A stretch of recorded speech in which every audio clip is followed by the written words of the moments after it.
Hello，大家好，我是伟全，欢迎回到我的频道。那这期视频啊，我会继续的分析8月份，也就是庚申月10个日主，在来到这个月份的时候啊，他们会有怎样的一个反应，或者他们有一个怎样的机会。那如果你还没有看我的第一个视频的话，也就是关于3件有关庚申月的事情的话，你可以点击这里，我把链接放在这里了 ，OK。那如果你已经看了这个视频呢，接下来呢，你就要先知道自己的日主是什么啦。OK， 我们有10个日主，我之前呢也有教过了大家要怎么找这个日主，你也是可以看这里。OK， 那我现在就事不宜迟，我们就现在进入主题。好，首先呢，我们就先进入甲木。那甲木啊，这个月份呢，它是来到了七煞的月份，而且这个七煞是非常强的七煞。如果你有看我之前的视频的话，你会发现，庚申它是庚加庚，两个呢对甲木来说啊都是七煞。我可以有一个很形象化的一个比喻给大家去想象，就是甲木它本身就是一棵大树，那两个庚呢加起来呢，这个七煞就好像一把电锯这样子，它在锯那棵树。OK。所以呢，在这个月份啊，你甲木的人啊，本身会感觉到更加的压力一点啦，因为七煞都是给你压力、给你挑战的一些能量。但是其实啊，我每次看到七煞的时候啊，我都不会特别的害怕。为什么呢？因为我会觉得啊，七煞其实是一个很好建立起你的一些个性、你的一些能力的一个月份。因为我们通常人啊，只有在面对挑战或者面对一些问题，给你一点的压力的时候，你才可以培养出、训练出你的一些能耐、你的一些能力，这样子啦。所以呢，甲木啊，这个月份啊，就是非常好的去培养你的个人的一些素质、个人的一个能力的月份。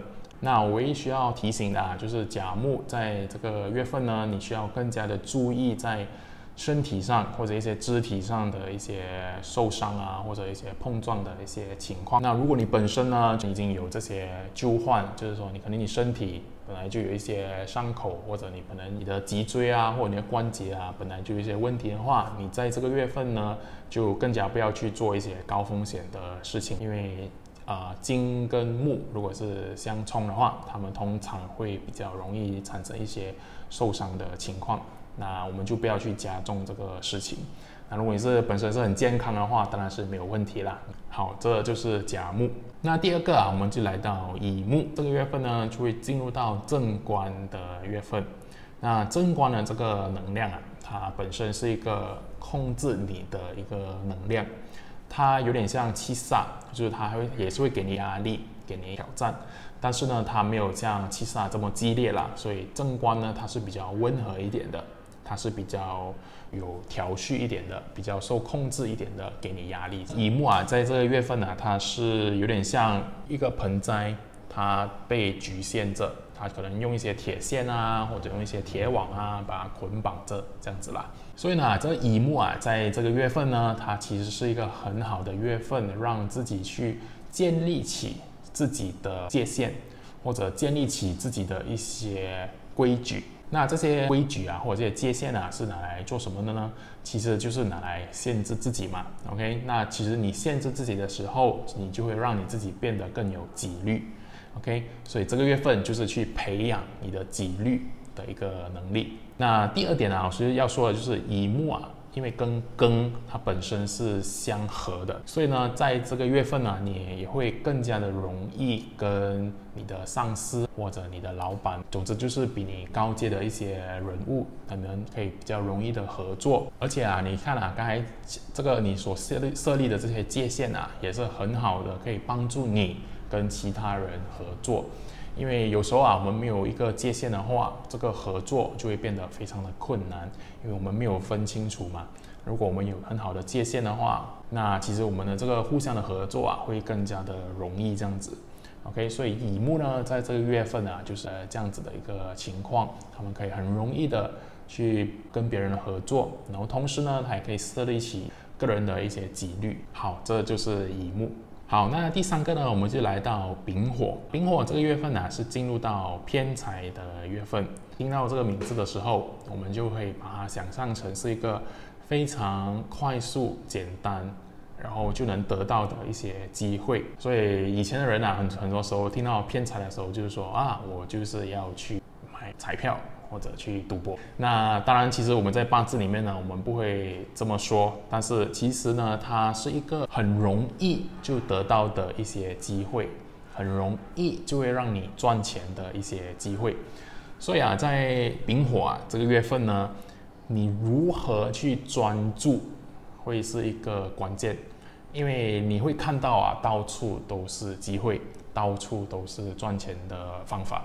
而且在这个月份偏财的这个能量会让到你更容易的感觉要贪心，你会什么都要这样子啦。OK， 所以你要怎样去筛选，怎样去专注在其中一个真的让你比较实际的、有效的去赚钱的这个方法才是重点。所以丙火这个月份你就不要太贪心啦。OK， 你就专注在其中的1-2个就好了。因为其实1个月份的能量是很快就过去的，所以你可能你也没有办法都拿完所有的机会，我们只能专注在1-2个这样子啦。好，这就是丙火。那第4个呢，我们就来到丁火。丁火这个月份是进入到正财的月份。那正财其实它代表的就是你所付出的，你所完成的。所以丁火在这个月份呢，其实会更加的繁忙。OK， 因为你会感觉我要完成更多事情，我会更加的努力。因为正财其实是一个非常操劳的一个能量啦。OK， 它对比的是偏财，看偏财是一个非常简单、非常快速可以来的钱财。OK， 但是那个偏财是比较不持久的。OK， 正财的话，你是需要付出比较多，你需要不断的去努力，但是它的收获呢是会比较长久的，它是比较长远的，它是稳稳的一个收入这样子。所以丁火呢这个月份你就去继续的好好的去完成你在工作上或者你的生意上需要完成的事情。那在长远来讲的话，其实对你都非常有帮助啦。你唯一需要注意的只是不要过度的操劳，因为丁火呢它本身也是很容易就会消耗过度，可能会操劳过度。所以你在这个月份呢，你要特别的注意啦，不要让自己太累，要记得要多一点休息这样子啦。好，这就是丁火。那第5个呢，我们就来到戊土。那戊这个月份就进入到食神的月份。那食神呢都是一个输出的一个能量。OK， 所以戊土呢，你这个月份就是要释放你本身所拥有的一些才华，你所拥有的一些能力。OK， 你要想象戊土的话，我可以想象就是一个挖土机。OK， 你可能因为庚申嘛，都是金属，所以我会想象是一个很金属的一个挖土机，来挖这座山里面所拥有的一些宝藏，或者它的一些矿物它的一些石头所以戊土呢这个月份你就是要这样子去释放、去输出你本身隐藏起来的一些才华的一些能力。但是戊土你需要注意的是不要太过完美主义啦，因为有时候食神的这个能量会导致一个人呢会比较的挑剔，他比较的完美主义一点。所以他在这个输出的过程他觉得这个还没有达到100%的这个完美，所以我不能放出去给人家看到，我不能拿去卖不能放上网不能给人家知道这样子啦。OK， 所以戊土呢，你就不要太受这个完美主义所影响。你要想象你是一座山，如果你山你什么都不动的话，你什么都不做的话，你还是在那边。所以你要更加的发挥你本身的一些能力、一些才华，给人家看到，去帮助更多人，去发挥你的价值。好，这是戊土。那第6个呢，我们就来到己土。那己土这个月份是进入到伤官的月份。那伤官本身呢，它就是一个得到注意力的一个能量。OK， 伤官呢，它就是要与别人不一样，它要挑战原有的一些做事方式，所以我们才会叫伤官。OK， 那所以己土啊，在这个月份呢，你需要问自己的一个问题，就是在你得到一些关注的时候，得到一些注意力的时候，你到底要完成什么？因为己土本身啊，其实是不太喜欢得到关注的啦。因为己土就好像一个大地，很安静、很平稳的一个大地，他们本身就不太喜欢张扬或招摇这样子啦。OK， 但是我们这个月份呢，就是因为来到了这样子的一个能量，那你就要问你啦，你本身你会想要怎样去利用这个能量呢？就是当你得到这些关注力的时候，你要如何去主导这个关注力会走向哪里？因为其实啊，这些关注力呢，它本身是没有好跟坏的啦。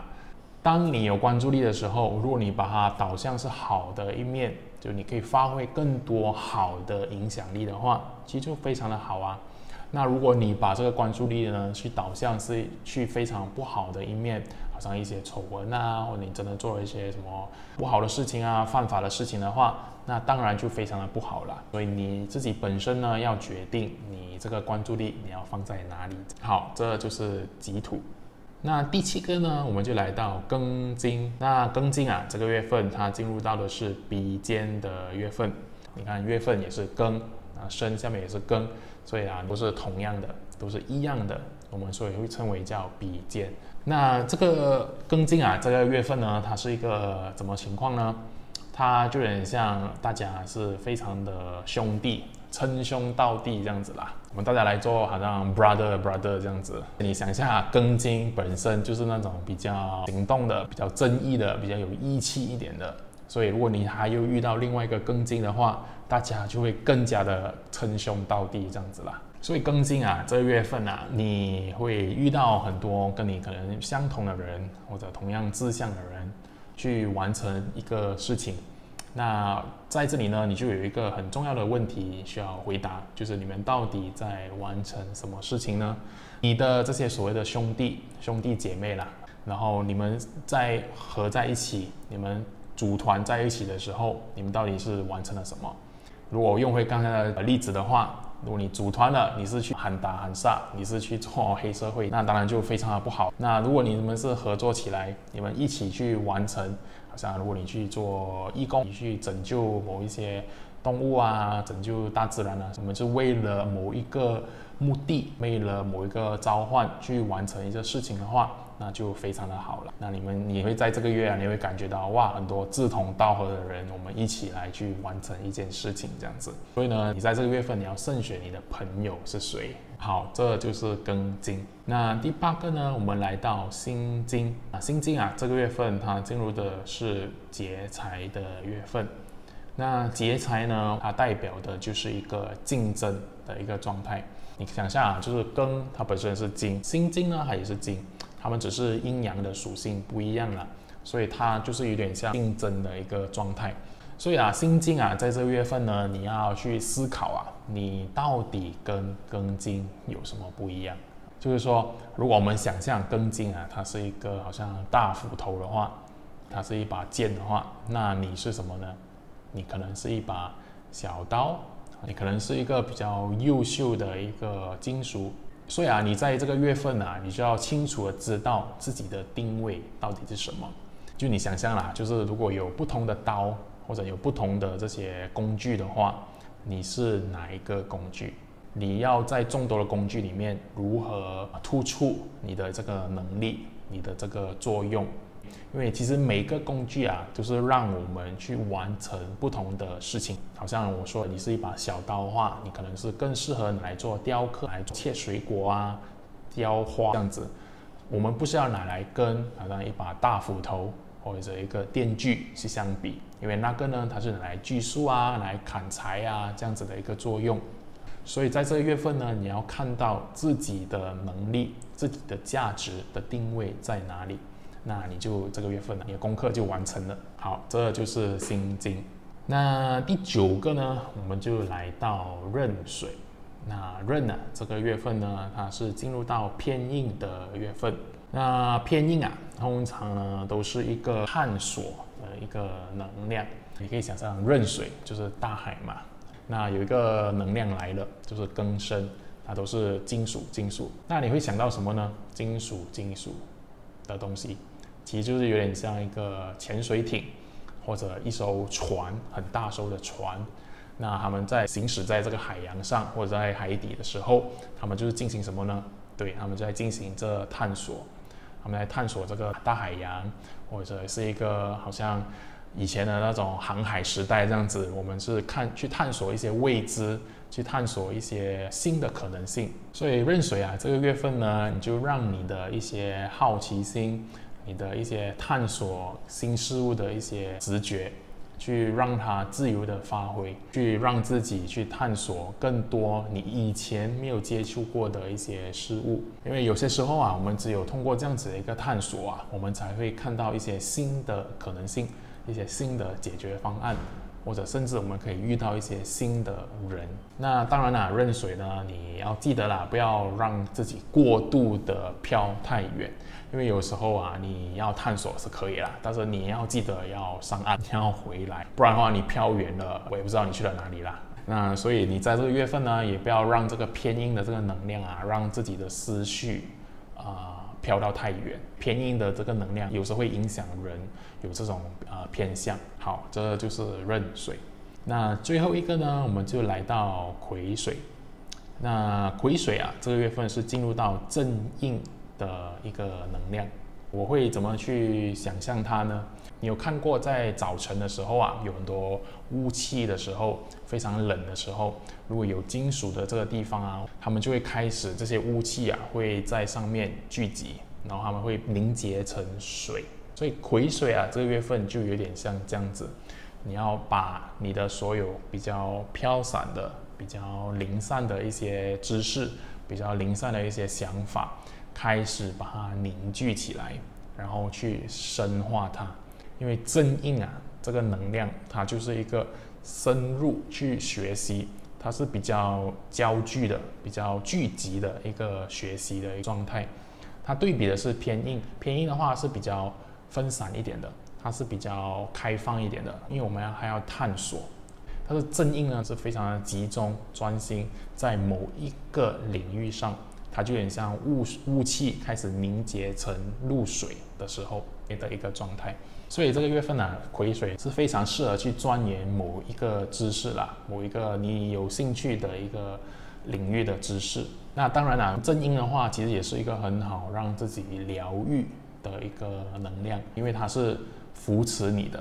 我们通常在八字里面，我们说印的话，它都是来扶持你的能量。所以其实无论来的壬水还是癸水，他们都是很好去让你帮助你这个月份去做一些疗愈啊，去做一些修复的一个月份。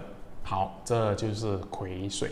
好，那以上呢就是10个日主啊，在这个庚申月的时候，在面对这个金能量，这个庚金能量非常重的一个月份啊，他们所会有的一些情况或者机会。好，那我希望我的今天的分享啊，能够帮助大家去更好的做准备，去更好的利用这个庚申月的能量来帮助自己。好，那我们这一期视频呢就到这里。如果大家喜欢的话，记得要点赞，还有分享给你的家人朋友。我们下一期视频见，拜拜。